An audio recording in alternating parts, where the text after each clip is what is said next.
Pemirsa, untuk membahas terkait jelang arus mudik libur Natal tahun baru, kita sudah terhubung dengan Kepala Korps Lalu Lintas Polri Brigjen Pol Aan Suhanan. Selamat pagi, Pak Aan. Pagi, Mas Reza. Bagaimana? Pagi, Pak Aan. Pak Aan, bisa Anda jelaskan Pak sejauh ini seperti apa persiapan dari kepolisian, khususnya dari Korlantas Polri ini untuk menghadapi momen mudik libur Nataru tahun ini, Pak? Baik, terima kasih. Jadi untuk persiapan ini sudah kita lakukan, mulai dari survei untuk seluruh jalan tol, jalan arteri, sampai dengan jalur wisata. Kemudian kita juga sudah melakukan simulasi, ya, karena animo masyarakat ini cukup tinggi untuk melakukan perjalanan di saat libur Natal dan Tahun Baru ini. Kami melakukan simulasi terutama di jalur tol, ini yang kami anggap masih cukup krusial, kemudian di penyeberangan. Ini simulasi-simulasi, kemudian latihan, rapat-rapat koordinasi, ini sudah kita lakukan. Sehingga kita sudah mempunyai beberapa strategi untuk mengelola titik-titik krusial tadi. Dan nanti kita akan melakukan gelar pasukan. Ini sebagai konsolidasi terakhir, checking terakhir terhadap personil maupun dukungan alat peralatan untuk mendukung kegiatan operasi lilin tahun 2023 ini. Nah, Pak Aan, untuk operasi lilin tahun ini akan terbagi berapa klaster dan ada apa saja di klaster-klaster itu? Bagaimana, Pak? Untuk operasi lilin tahun ini akan terbagi ke berapa klaster, Pak Aan?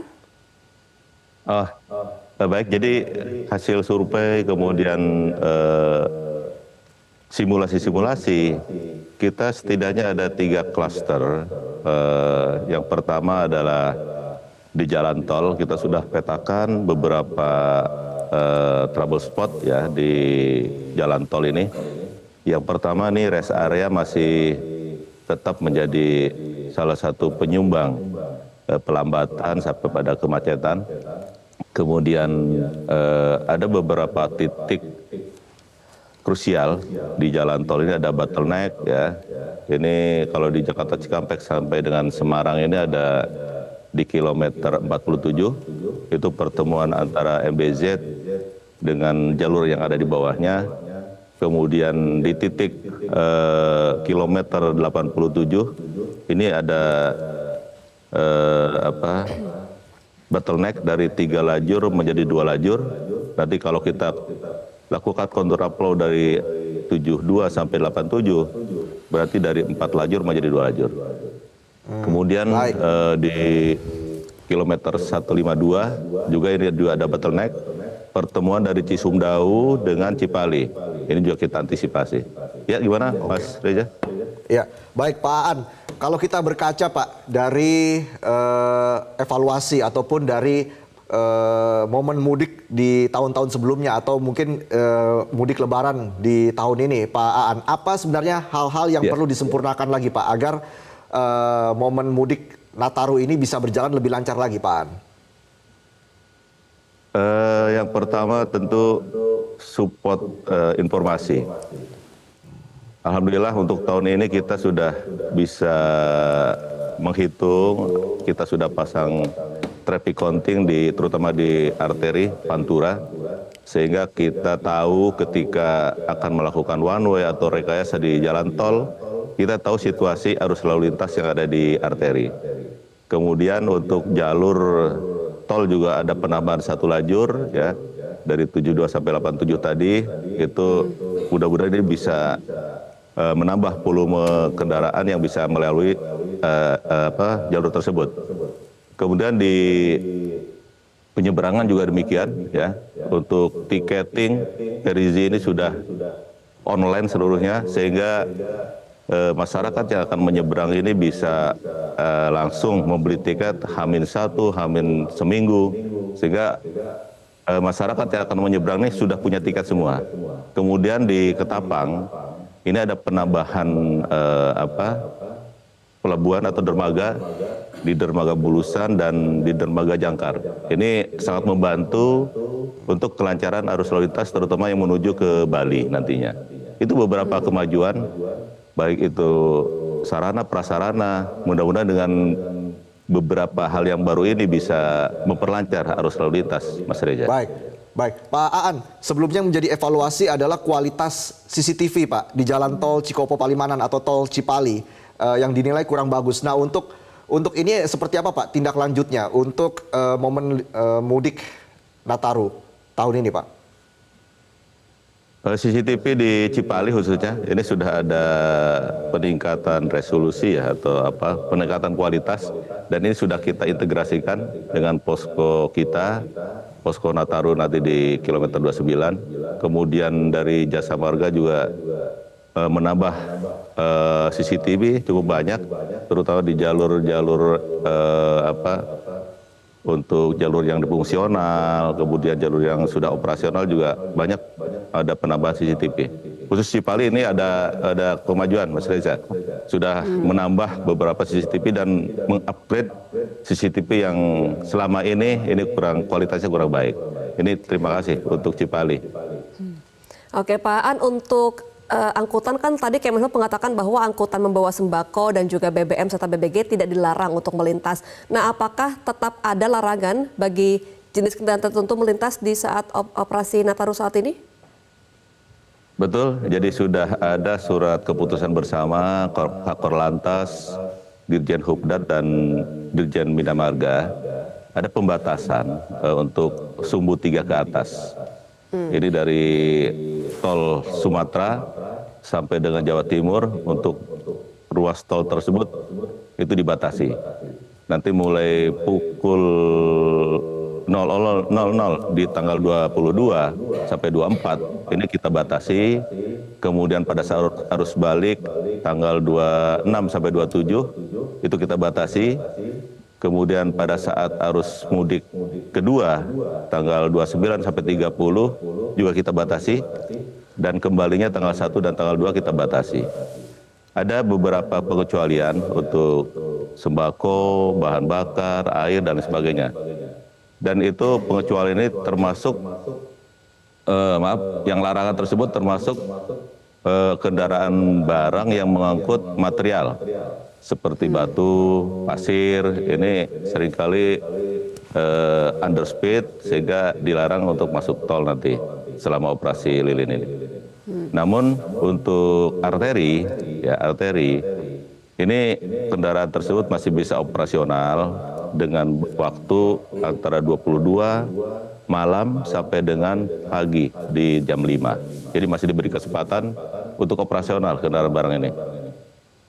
Baik.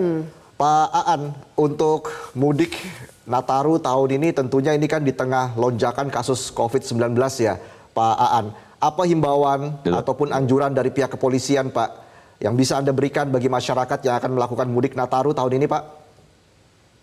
Tentu itu untuk lonjakan ini betul dari Kementerian Perhubungan sudah merilis ada peningkatan.